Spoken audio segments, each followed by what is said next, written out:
whatever you dream up is possible. My name's DJ Qbert, and I've been a scratch DJ for 18 years now. I would just meet people, out of nowhere that had the same interests as me, and I met Mixmaster Mike and Apollo and Disc and Flair and D-Styles and Shortcut, all just out of just loving what we did, and we're like, hey, that was dope, and we should hook up and practice together. Definitely record yourself and just make a whole bunch of mixtapes and just give them out to everybody and let people know, what you do. When I was battling, it gave me exposure. It gives an amateur a chance for people to check them out. It's free exposure. We made like sound effects records, like the Dirt Style records with all the sounds one after the other. Blueprints for reality or whatever. So I always tell, like when we have seminars for kids, we always tell them to, hey, whatever you want is possible. Be original, there's no rules. Like if you see something, it's meant to be that you see that, so you can take that and flip it into your own style.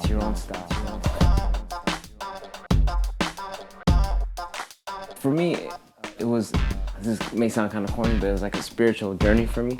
Because every time I would learn a new scratch, I would always meet someone that would kind of like beat me in a battle. But really, they were teaching me their kind of thing that I needed to know. So every time I would always lose and stuff, but I would learn something new all the time. I think battling helped me, just progress. Like all those people were actually just teachers to me,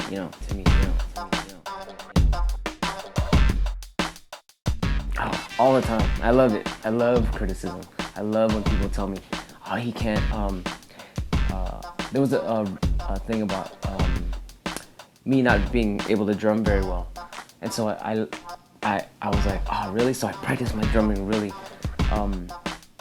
like a lot and stuff, and I came up with a pretty cool little thing and stuff. The criticism does push me. Like I look at it as, like some people will take it negatively, but I always take it as, oh, thanks for telling me, I'm gonna work on that.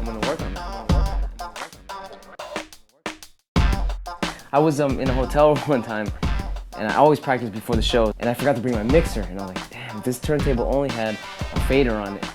And so oh, there goes another. What if we had that? So I drew it up, I gave it to Vestax.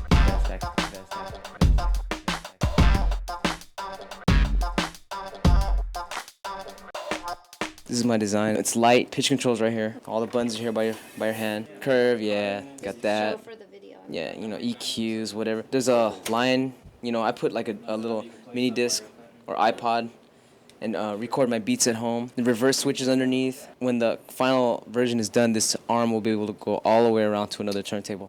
You can juggle too. You put two together, you can assign whatever fader you want, like, or if you want, you put a mixer in the middle and you can juggle that normal way too. Or you can just use two QFOs and you can juggle. The pitch control goes really fast and really slow. Plus 50 and negative 50. But I'm trying to tell Vestax to put the lines on here so you can like play like a musical instrument, like a piano or whatever. So you'll know where the notes land and stuff.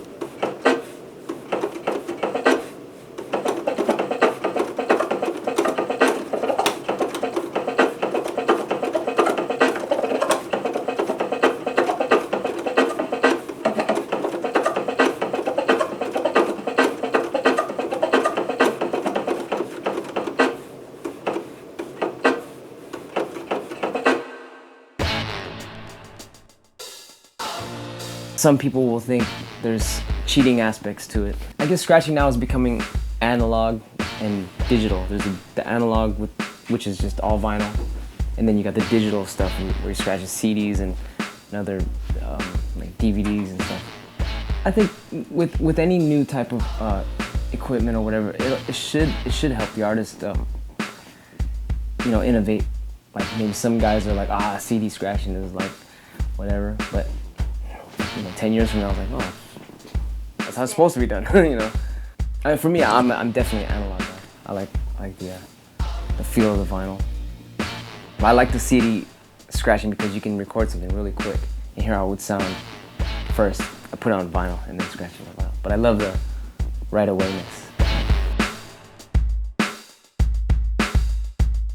what if theory. Hey, what if this, what if that? A lot has to do with just experimenting. I'll get inspired by like going to the beach, you know, I'll hear like the way the ocean sounds and you know, you kind of copy that and came up with like all these echo scratches back in the days.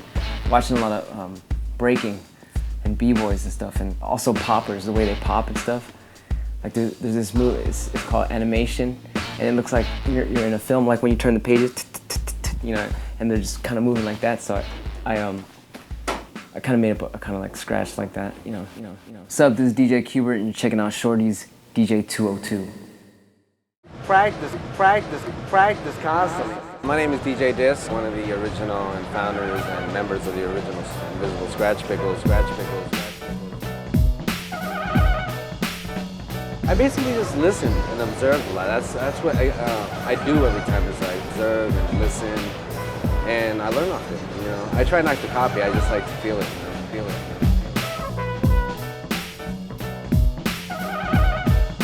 In order to go farther than some of your heroes or your own personal status, like, you know, if you know you can go farther and you're scared, if you're scared to cross that boundary, you know, you shouldn't be. You have to keep on going. I'm probably missing about hundreds and thousands of other styles of music, and I have to keep on exploring in order for me to keep on elevating, you know. So if I was to stay one place, nah, hell nah. I'd be at a corner with a 40 and 40. Don't be afraid, I guess, to listen to music, you know. I used to be afraid to listen to Sinatra because I thought my friends were gonna laugh at me. But I guess don't be afraid to like do anything. I don't know, do every drug possible. Nah, that's not good. Practice constantly, man. You know, that's what we did. I mean, if you can do more than we did. Me and Qbert used to practice 14, 16 hours a day for 1 year every single day. Now, if you can match that and overpower that, you email me. And that's exactly what we did. And actually, you know what, that year, actually, we advanced probably like 10 times more than a regular DJ would that year. So that mechanism of like, or whatever we did for that year, practicing 14 hours a day, you know, that just took us to space, you know. So, practice. Today, kids are just driven more by doing something that someone else hasn't done. What's up, y'all? This is Bad Bull, repping for the Dilated Peoples and the world famous Beat Junkies. Been DJing strong since about 90, 91. Bedroom DJ forever, entered some battles. I entered some ITF and DMC battles for a while, and you know, now I'll continue to DJ with the Beat Junkies and Dilated Peoples. You know, try to be original, and you know, don't forget that, you know, that this battling and scratching is tied into a bigger culture.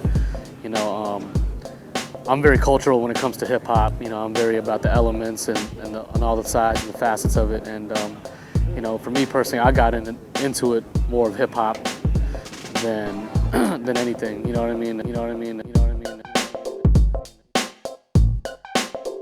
You know, the new style today, it seems like, you know, kids are trying to cram so many techniques into such short periods of time. It's really hard to, especially live. I mean, you'd have to really watch a DVD and understand what these kids are doing after watching it 4 or 5 times to realize that not only he's juggling the beat and cutting the volume and then doing something in reverse and then putting something on 45 to 33. Like, you want to rock the crowd. You know, I think that's a big element.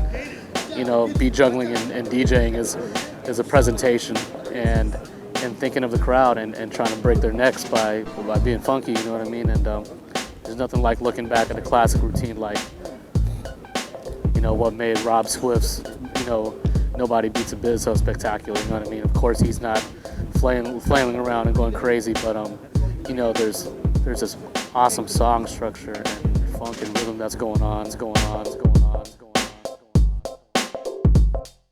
I don't think I ever got credit because I was the most technical. You know, I don't think I really put the most technical styles out there, but I found a way to, you know, just make my shine in different ways just by caring more about, you know, composition and song structure and, you know, really just understanding, you know, how measured music goes. My advice for kids is just to, you know, check out your idols and look who your idols were into and follow the path and, you got to remember that DJs, you know, we're the historians for this culture, and you know, there needs to be a little bit more weight put, I think, on record collections and just keeping up with the history so we can pass it down to the next generation. You know, study that era of, you know, and just study history of music in general. You know, there's a lot of parallels that go on. You know, you look at jazz music and you look how free and how intense, you know, some jazz music is, but then, you know, you listen to something like, you know, Everybody Loves the Sunshine, and it's not the most technical playing, but, you know, you're going to listen to that song for the rest of your life. You know, it's going to be here after we're gone too, you know. You know, one thing I do want to touch on is just the whole DJing for a rap group thing too is, you know, when I first got in the group and started being on the records and doing the shows and people starting to accept the fact, oh, Babu's a DJ for Dilated Peoples, you know, I caught a lot of flack in terms of like, from the DJ scene, there's a lot of people being like, oh man, he barely scratches. Why isn't he going for broke on every record? You know, how come, you know, there's not a whole turntable beat that he's scratching, that they're rapping on, and, you know, things of that nature. And I never felt insecure about that. That junk really never bothered me, you know, and I see the difference with, like, you know, touching back on what I was talking about, just DJs, like, you know, you get with a rap group, but that's only what people are gonna know you. You know, you're you know, as far as you can spread your wings is gonna be determined of how your group lets you do it. Timing of when you decide to get into that kind of side of DJing, you know, make sure you're secure within yourself, you know what I mean? You're ready to deal and put your ego on the side to, you know, and realize that the MC is always going to be in the forefront as far as rap group goes. They're the ones with the mics, they're the ones that are going to talk, but, you know, you got to get your group's image straight, you know, and that's something that group should figure out, you know what I mean? So, initially, rappers are going to get with you because they want someone to play records for them on stage, bottom line. And it's up to you to decide, is this a situation where I can evolve and grow and become more of an integral part of a group? This rapper gets signed, is he gonna bring me along to split publishing and sign a deal with, and so and so and so? And it's something to really think about, because I was lucky enough to be granted that position with Dilated. And I think it's important for DJs to go out and establish a rep as a DJ yourself. You know, I can't speak for other people in other groups, and I'm not pointing fingers, but, you know, I meet DJs for big rap groups, sell way more records than Dilated, and but it's weird, they're borderline invisible, you know what I mean? They're up there and their MCs don't shout them out, they barely get a solo, let alone being part of a record deal and production and the imagery and the visual of the group. I think maybe kids, when they look at their routines and they're doing something, they should look at it more as like they're composing a piece of music for people to hear and enjoy, you know, and, you know, you could think timeless, or you could just think about 6 months for that next battle. And what's up, y'all? This is Babu, repping for the Dilated Peoples and the world famous Beat Junkies, and you are tuned in to Shortee's 202. Pay attention. I was like, whoa, that DJ's a girl. You know, and I was like, wow, girls do this too? Hey, my name is DJ Analyze. Been DJing 4 years from upstate New York. I play break beats, two-step, a little bit of scratching. I could probably go on for days with my inspirations. I mean, Cubert's like God. I learned a lot from Shortee. I'd have to say she's one of my biggest inspirations. DJ Luna from New York City. She was the first female DJ I'd ever seen. So I came in like really good contact with her, started like keeping up through emails, and then I got turntables. And now she's just amazed to even see, like, she's like, I remember when you started, and now look at you, you know, you're playing every weekend here, you're doing this, you're doing more than I'm doing. So it's pretty crazy, but she's probably like one of my biggest inspirations.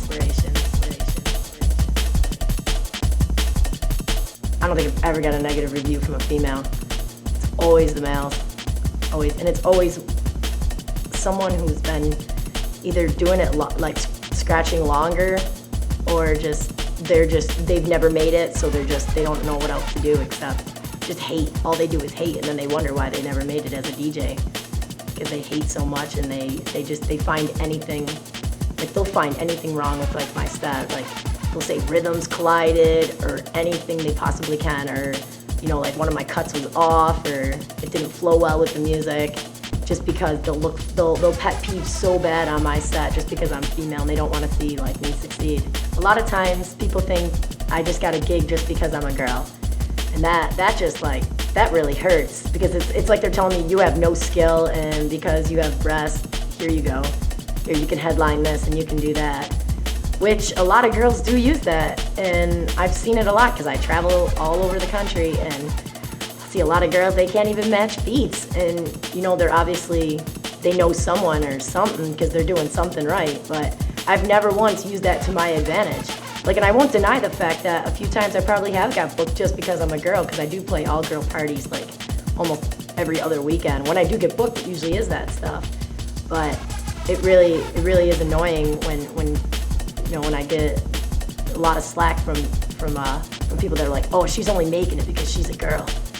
You know, if she was a guy, she wouldn't be anywhere like that. Everyone, you know, like, everyone here is like 10 times better than her. It's only because she's a girl. And I probably hear that at least once a day. I swear. It makes me go home and practice more, I think. I think it's pushed me to where I'm at, because where I'm from, in my hometown, like, no one ever was like, oh, Anna, she's a girl. You know, don't do this. You know, don't be nice to her. Or, I mean, they weren't like, yo, let's book Anna just because she's a girl. People were like, let's book Anna because she knows what she's doing.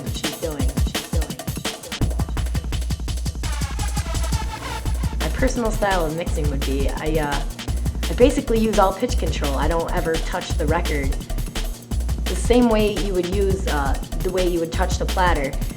I'll start with the beat on, and then instead of pushing the platter forward, I'll just grab the pitch and just jump it up like 3 or 4 steps, and then bring it right back. So say I'm at like, you know, like -2, I'll bring it up to like +4, and then bring it right back. And to me, it's just as quick, and I think I hear it register quicker in my ear, and then I can hear it going off a little quicker sometimes like that, as opposed to like when I touch the record. I think I just, sometimes I'll push it too much, so I think I just have more control when I use the pitch control.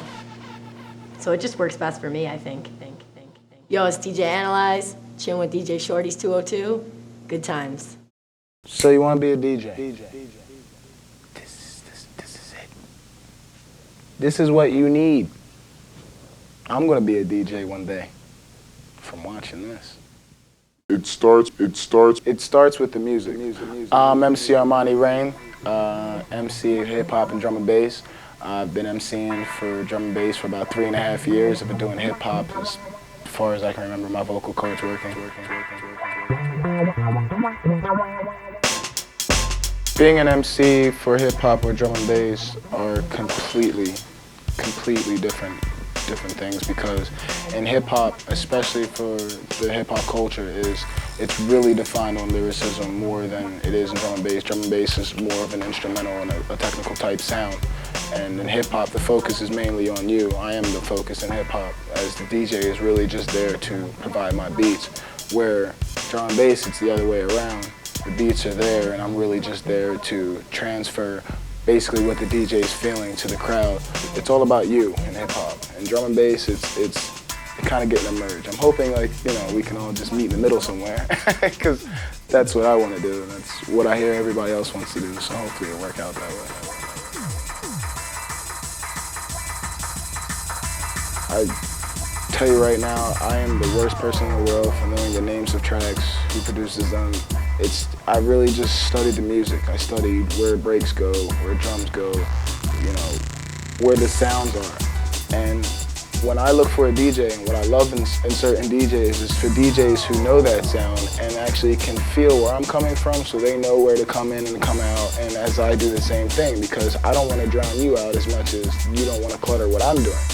So it's really just about feeling the vibe and loving the music and knowing where to be without overstepping your bounds, you know. So for a DJ in drum and bass, you're really there to do your thing, and I'm just there to help. In hip hop, I would rather to work with a DJ who's actually producing my tracks, because we put the love, we put the blood, sweat, and tears into that track. You know where my feelings are, or my lyrics, where they go, what I feel strongly with. And you're gonna feel the same thing because you helped create that music. technically, what it boils down to is if you're feeling it and I'm feeling it, it's gonna sound right. There's gotta be a break, there's gotta be a performance. It can't just be constant rhyming and constant scratching the entire time because people just aren't gonna catch all of that, Too much of anything can be a bad thing. So, as far as MCs who just come on and say what they want to say and don't feel that vibe, they're really basically just trying to prove themselves, and like, there's no room for that. Like, no one's here to prove anything to anybody. We're all just here making music and trying to do what we're gonna do. So it's got to be an equal way, you know. We've got to be partners as soon as we step on that stage. You have to have that friendship vibe. No matter who you are, I don't care how many times I've met you, if I've never met you before, if we step on that stage, it's got to be a perfect fuse. If not, it's just not going to work. Personally, I love working with the DJ who scratches. It adds more performance. You know, it's great to be with a DJ who has a great mixing ability and that's all they have. But when you have that mixing ability and you have a scratch performance, it's more just all on feeling. I love to work on a feeling. I cannot stand when I have to make things technical, when I have to worry about what goes here, what goes where. When I work with a DJ who's scratching, behind those scratches is an art form, is a feeling that's coming from within them. So it's easier for me to feel off of that. So I can tell when that person is spreading their voice and when I'm supposed to be quiet and when they're just letting me do my thing at the same time. And when we can just, it all has to come together as one in the end. Last words.